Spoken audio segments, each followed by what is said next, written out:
लखनऊ से इस वक्त बड़ी खबर है। 8 मार्च के बाद आएगी बीजेपी की दूसरी लिस्ट। लोकसभा प्रत्याशियों की दूसरी लिस्ट आ सकती है। सहयोगी दलों को सीट का बंटवारा होगा, जिसमें सहयोगी दल के प्रत्याशियों की भी घोषणा हो सकती है। 7 मार्च को बीजेपी संसदीय बोर्ड की बैठक है। बैठक में दूसरी लिस्ट के प्रत्याशी तय होंगे। बागपत बिजनौर सीट आरएलडी को मिलेगी, ऐसा सूत्र बता रहे हैं।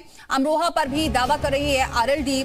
अमरोहा सीट हार गई थी बीजेपी, सुभाषपा को मिल सकती है घोसी सीट। हालांकि सुभाषपा भी 2 सीट की मांग कर रही है।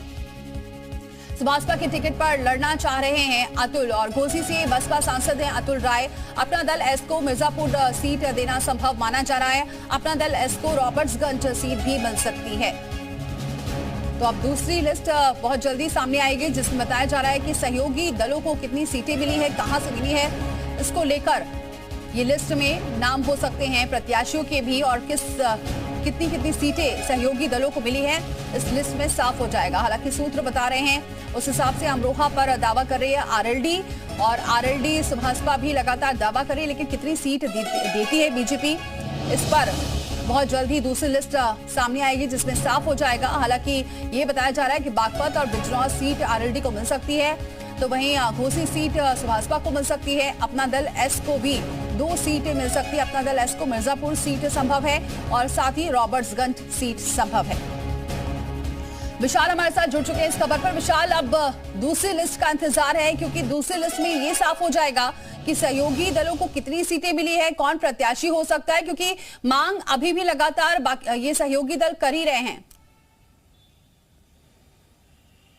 देखिए, बिल्कुल ये जो दूसरी लिस्ट होगी इसमें ये साफ हो जाएगा कि सहयोगी दलों को कौन कौन सी सीटें देनी है। चूंकि लगातार जो है ये कहा जा रहा है कि सुभाषपा और निषाद पार्टी 2-2 सीटों की मांग कर रहे हैं, लेकिन ये फिलहाल जो है तय कर लिया गया है बीजेपी नेतृत्व की तरफ से कि एक सीट सुभाषपा को और निषाद के 1 सीट चूंकि दे दी गई है। संजय निषाद के बेटे प्रवीण निषाद को बीजेपी के सिंबल से चुनाव लड़ाया जाएगा।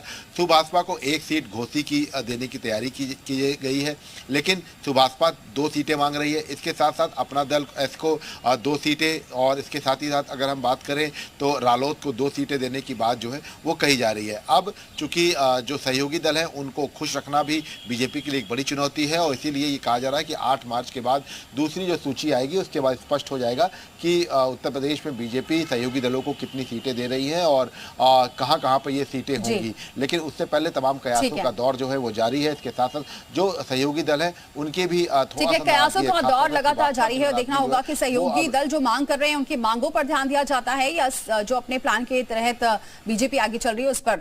बहुत शुक्रिया विशाल, ये जानकारी हम तक पहुंचाने के लिए। तो